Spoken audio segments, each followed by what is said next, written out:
quassù. Laggiù invece che tempo fa? È 11. Gradi centigradi? No, ore. Grazie per l'informazione. L'orologio però ce l'ho anche io, E comunque il tuo è sbagliato. Sono le 11:15. Quante volte devo dirtelo che il tempo è relativo? Nel senso che qui, sulla Luna, ci si diverte di più e passa più in fretta? Ma che? Nel senso che la gravità qui sulla Terra è maggiore, quindi il tempo scorre più lentamente. Tanto maggiore è la gravità sulla Terra, tanto più lento scorre il tempo. Tanto maggiore è la gravità della situazione sulla Terra, tanto più lento scorre il tempo. Ma è una tortura. Mi sa che hai frainteso di nuovo, ma vabbè. Però è vero, qui sulla Luna ci si diverte di più, senza tutte le guerre, le ingiustizie, le trasmissioni di Barbara D'Urso. Magari qui il tempo passa più veloce perché siamo più vicini a Dio. Beh, forse è proprio a lui che dovresti chiedere conto della gravità della situazione, qua giù. Ma che vuoi che ne sappia? Dove sta lui? Gravità zero.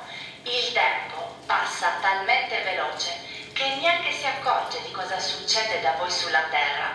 Magari gli dispiace anche, ma non può farci niente. Neanche lui è al di sopra della legge. La legge di gravità? Sì, quella devono rispettarla tutti per forza, no?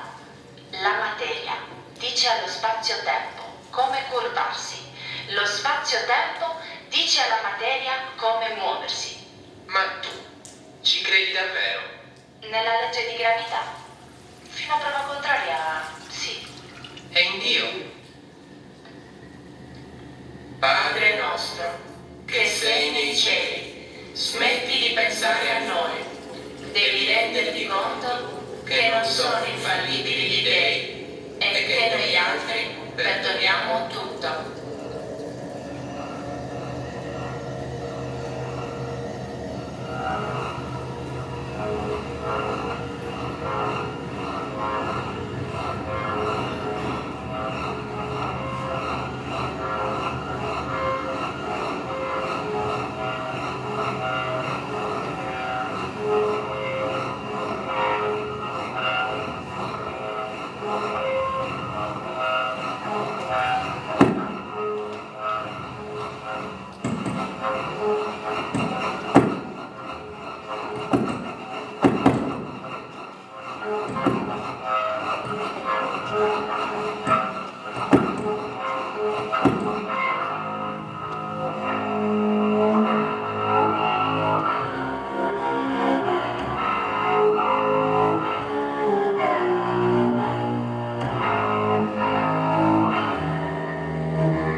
Avete mai riflettuto sul fatto che dentro un bicchiere di vino abbastanza grande possiamo vedere l'intero universo? C'è la fisica, nel liquido in movimento che evapora in base al vento e al tempo. C'è la geologia,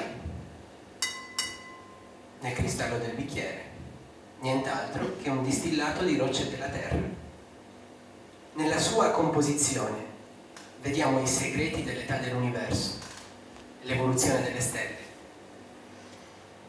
C'è la chimica, nel continuo rimescolarsi di fermenti, enzimi, substrati. Nel vino, d'altronde, si trova una grande generalizzazione. Tutta la vita è fermentazione. Poi possiamo anche decidere di dividere questo bicchiere, questo universo, in parti. Chimica, fisica, geologia, biologia, ma non dobbiamo mai dimenticare a cosa è destinato. E allora, un attimo prima di svelare la sua storia, che poi è la storia di noi tutti, rimettiamo tutto insieme e assaporiamolo.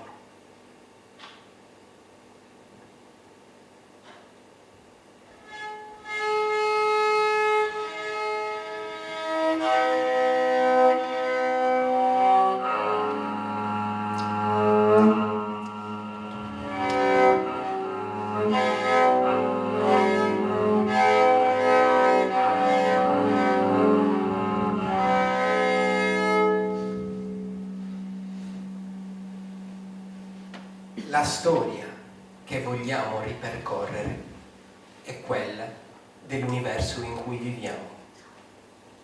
E i ricordi che ci permettono di ricostruirla sono stelle, galassie e particelle vecchie di miliardi di anni. Il punto è che la luce si propaga molto velocemente, ma non istantaneamente. Probabilmente avrete sentito parlare dell'anno luce, che non è altro che la distanza che la luce percorre in un anno. Ecco, se noi osserviamo nel cielo galassie che si trovano a miliardi di anni luce da noi, significa che stiamo guardando indietro nel tempo per miliardi di anni. Insomma, stiamo letteralmente frugando tra i ricordi del nostro universo.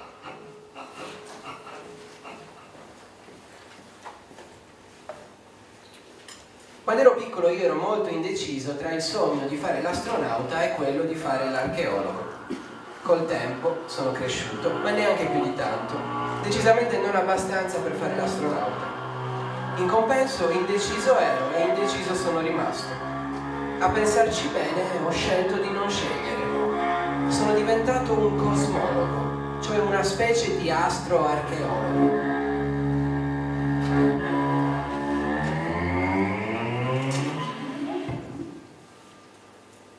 Uno dei più importanti astroarcheologi del secolo scorso si chiamava Edwin Hubble, uno dei padri della cosmologia moderna.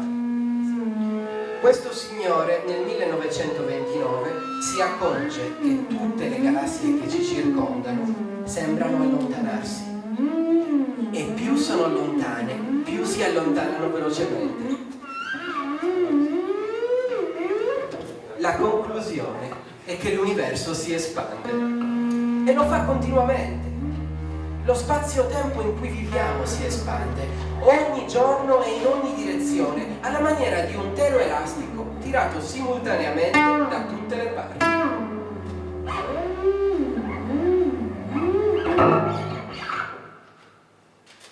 Come ce ne accorgiamo? Noi siamo qui, con i nostri telescopi, e osserviamo la luce emessa dalle galassie che ci circondano. Ora, le onde luminose in questione risultano stirate e allungate dall'espandersi stesso dell'universo. Per essere precisi è la loro lunghezza d'onda, ovvero la distanza tra due creste d'onda vicine, che si dilata. Un po' come accade quando ascoltiamo la sirena di un'ambulanza in movimento. Quando l'ambulanza si avvicina, le onde sonore della sirena sono schiacciate, compresse, la loro frequenza aumenta e il suono diventa più acuto. Quando l'ambulanza si allontana, le onde sono invece dilatate, stirate, la loro frequenza diminuisce e sentiamo un suono più grave.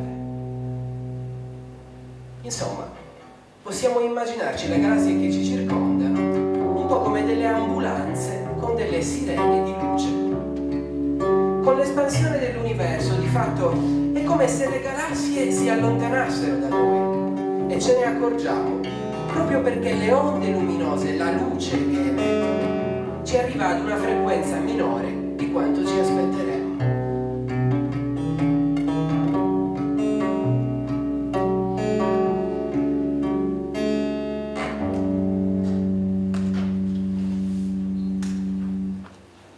Ma se l'universo si espande, vuol dire che 14 miliardi di anni fa doveva essere molto più piccolo, caldo e denso. Un mare densissimo e caldissimo, di particelle che interagivano tra loro senza sosta. Particelle di materia e luce che si assorbono e si riemettono in continuazione, in un groviglio così fitto che neppure la luce può viaggiare libera.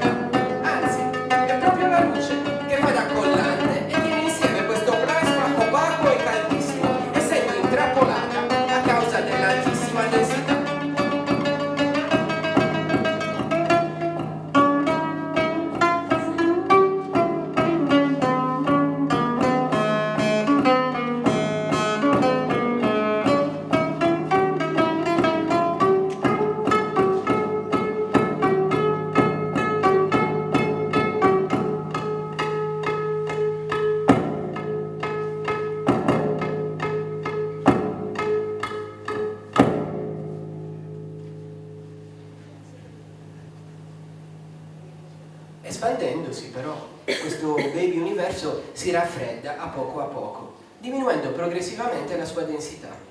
Così ad un tratto, su per giù 380.000 anni dopo l'inizio della nostra cronaca, la luce spezza le sue catene. L'universo cessa di essere un plasma opaco e diventa trasparente. Le interazioni non sono più così serrate e le particelle di luce possono muoversi dove pare a loro. Iniziano allora a viaggiare libere e indisturbate in ogni direzione per miliardi di anni fino a noi. Queste particelle di luce primordiali si chiamano radiazione cosmica di fondo. Ormai, con l'espansione durata tutto questo tempo, le loro lunghezze d'onda si sono dilatate moltissimo. Quindi la loro energia è diventata talmente bassa che non possiamo vederle ad occhio nudo. Però, se piazziamo un satellite in orbita con sopra uno strumento che riesca a vedere le onde radio, cioè onde luminose con energie così tanto basse, possiamo scattare una vera e propria fotografia di come appariva l'universo più di 13 miliardi di anni fa. Proprio come in una normale fotografia. Le particelle di luce si imprimono sulla pellicola e formano l'immagine. Il concetto qui è lo stesso, con una piccola differenza. Le particelle di luce che formano questa immagine hanno viaggiato per quasi 14 miliardi di anni per arrivare all'obiettivo della nostra macchina fotografica. Insomma, possiamo perdonarle per essere così poco energetiche.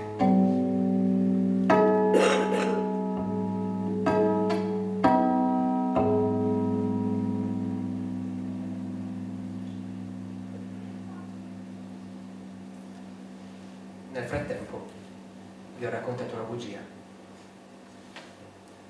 Quel mare di particelle, quel fluido primordiale, non era totalmente omogeneo. C'erano delle minuscole, visibili, trascurabili differenze di densità e temperatura. Ogni variazione di colore, ogni sfumatura in questa immagine rappresenta queste minuscole, visibili, trascurabili differenze di densità e temperatura in un universo così antico. Osservando la volta celeste, vediamo allora delle zone blu da cui ci arrivano particelle di luce leggermente più fredde e delle zone rosse da cui ci arrivano particelle di luce leggermente più calde. Qual è l'aspetto interessante? È che queste minuscole, visibili, trascurabili differenze sono le stesse che c'erano 13 miliardi e passa di anni fa. Se volete, quest'immagine è il reperto storico più antico che esista, il ricordo più vecchio della storia dell'universo. Ed è un ricordo estremamente nitido, perché questa luce primordiale ha viaggiato e continua a viaggiare ignorando completamente tutte le altre componenti dell'universo. Perciò le caratteristiche che ha luce sono esattamente le stesse che aveva all'inizio del suo interminabile viaggio.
dove se no?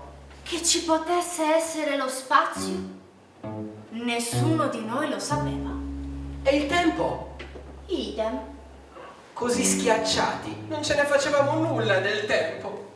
Ogni punto di ognuno di noi coincideva con ogni punto di ognuno degli altri, in un unico punto che era il punto in cui stavamo Tutti! Non era possibile neanche contarci. Perché occupavamo tutti quello stesso punto! Già così stavamo strettini.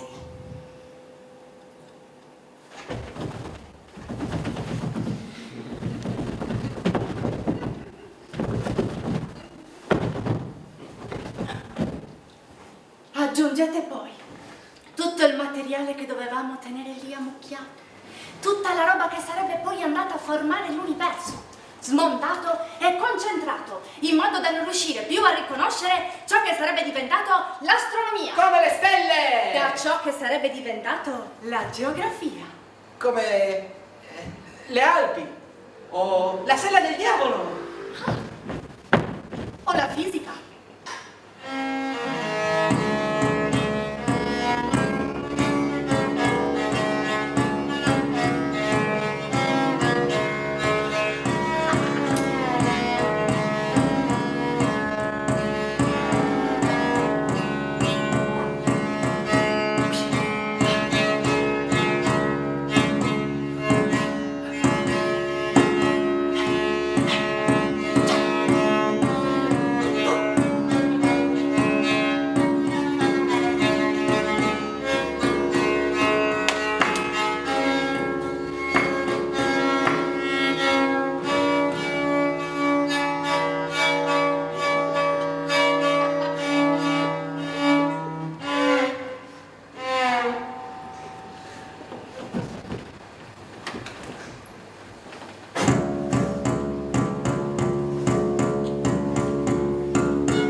Che erano delle famiglie numerose, pretendevano perfino di stendere delle corde attraverso il punto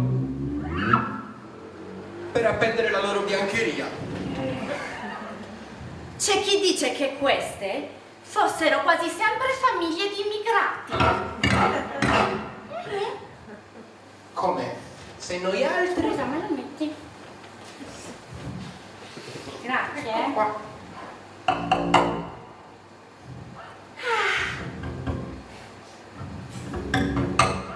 È tutto in diretta,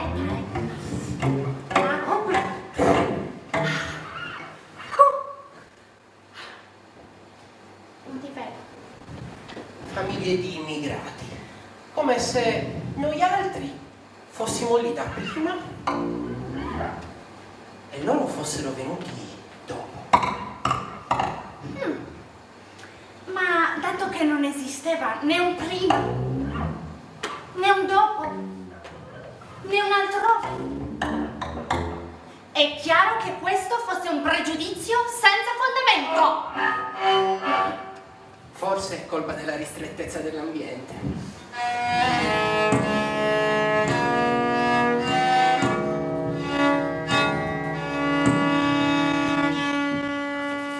In questo universo in miniatura c'era anche un'addetta alle pulizie e alla manutenzione.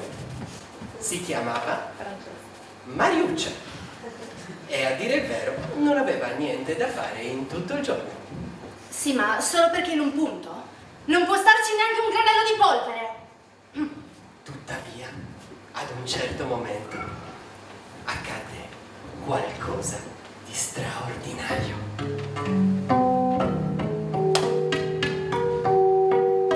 Se solo avessi un po' di spazio, come mi piacerebbe preparare una bella panata di anguille!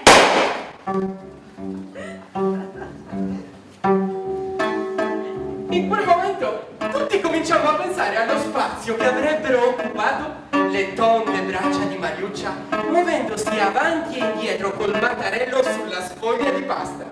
Cominciamo a pensare allo spazio che avrebbero occupato teglie di culurgiones, chili di panzerotti, La farina e il grano per fare la farina e i campi per coltivare il grano e le montagne da cui scende l'acqua per irrigare i campi e mandrie di vitelli per fare il ragù.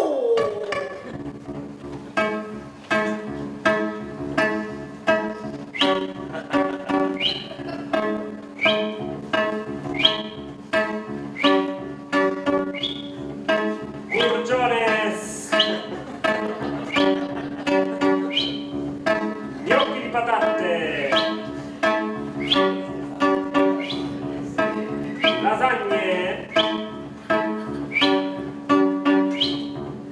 Maialetto!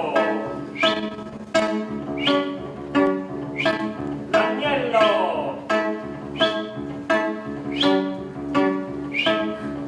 Una bella torta della nonna! La nonna.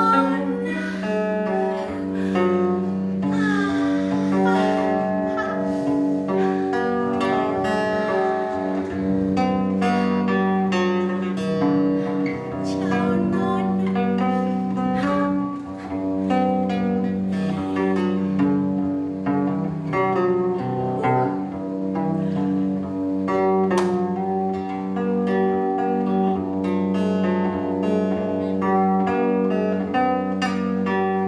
Cominciamo allora a pensare allo spazio che ci sarebbe voluto perché il sole, con i suoi raggi, arrivasse fin qua giù per maturare la panata di anguille e tutto quel bel di Dio. Cominciamo a pensare allo spazio che ci sarebbe voluto perché il sole dalle nubi di gas stellare condensasse e iniziasse a bruciare.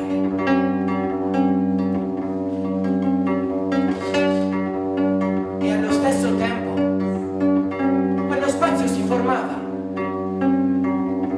e il punto che conteneva Mariuccia e noi tutti si espandeva.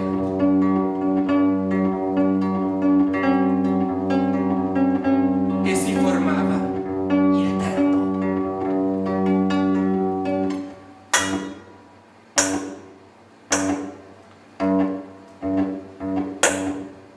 E noi, sbattuti ai quattro angoli di un universo che improvvisamente diventa trasparente, agli innumerevoli fotoni primordiali impegnati nel loro interminabile solitario viaggio senza meta, e la materia, abbandonata al suo destino di coagulazione gravitazionale, curva e stiracchia lo spazio-tempo secondo contorni misteriosi.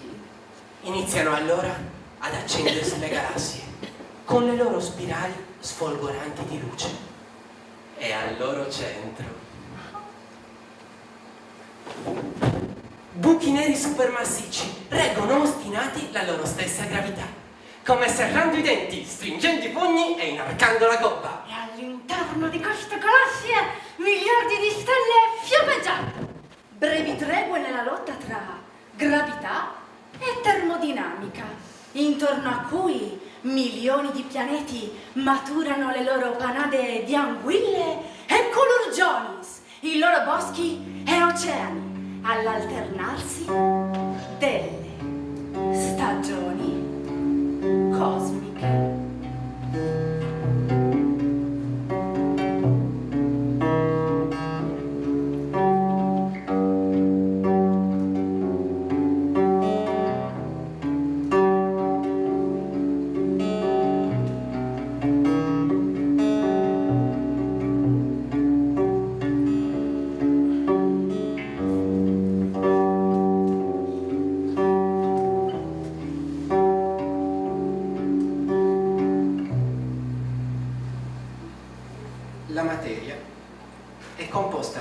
particelle che hanno una loro massa. Sono quindi soggette alla forza di gravità. Perciò le minuscole, risibili, trascurabili differenze di densità della materia, inizialmente identiche a quelle della radiazione cosmica di fondo, hanno un destino completamente diverso. Sono i semi attorno a cui, a causa della forza di gravità, nell'arco dei miliardi di anni si ammasseranno galassie, stelle, pianeti, piante, animali, donne e uomini. Anche noi esseri umani, infatti, se ci pensiamo, non siamo altro che delle piccole inomogeneità nello spazio-tempo. Dei punti in cui, un po' per caso, la materia è leggermente più densa e concentrata rispetto al vuoto che ci circonda. E allora, mentre la radiazione cosmica di fondo viaggia indisturbata, le inomogeneità della materia vanno incontro al loro inesorabile destino di collasso gravitazionale. Laddove c'è un pochino più di materia, lo spazio-tempo viene curvato dalla gravità e attira a sé altra materia. Le zone un po' più dense diventano sempre più dense, viceversa gli spazi vuoti sempre più vuoti. I filamenti azzurri che vedete rappresentano proprio la materia che sotto forma di gas si condensa in strutture sempre più massicce. Con l'aumentare della densità di queste nubi gas, aumenta anche la loro temperatura. E quando il gas diventa abbastanza caldo, si formano le galassie, si accendono le prime stelle, molto più grandi e massicce di quelle che osserviamo oggi e con vite molto più brevi. Sono passati circa 3 miliardi di anni dall'inizio della nostra storia e queste enormi stelle iniziano a morire con spettacolari esplosioni. Si raggiungono temperature elevatissime, metalli di ogni tipo vengono prodotti e sparati via a velocità altissime. Pensate che ognuna di queste esplosioni produce più energia di un'intera galassia. E praticamente tutti i metalli presenti qui sulla Terra ci sono arrivati grazie ad esplosioni di questo tipo.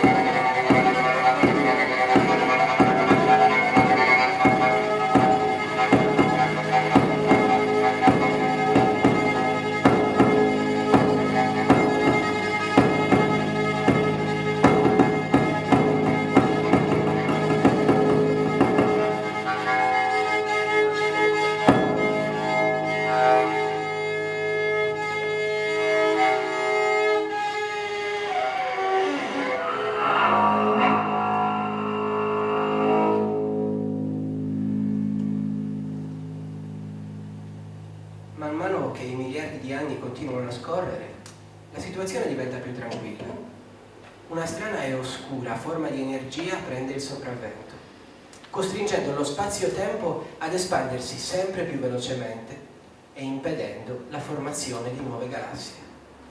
Sotto l'azione di questa energia oscura, l'universo in cui viviamo tende a diventare sempre più vuoto e buio. Di pari passo, miliardi di pianeti come il nostro si coprono di mari densi e caldi, da cui le prime puzzanti cellule traggono nutrimento. e sui continenti finalmente germogliano le foreste, Si accalcano mandrio folle e sofferendio festanti. sorgono e crollano gli imperi, Franano anche i muri più solidi. si intrecciano senza sosta le culture, Si innalzano imponenti grattacieli, pulsano gli smartphone e i computer, attraversati in ogni istante da innumerevoli, invisibili particelle, in un rimescolarsi senza fine dall'infinitamente grande all'infinitamente piccolo.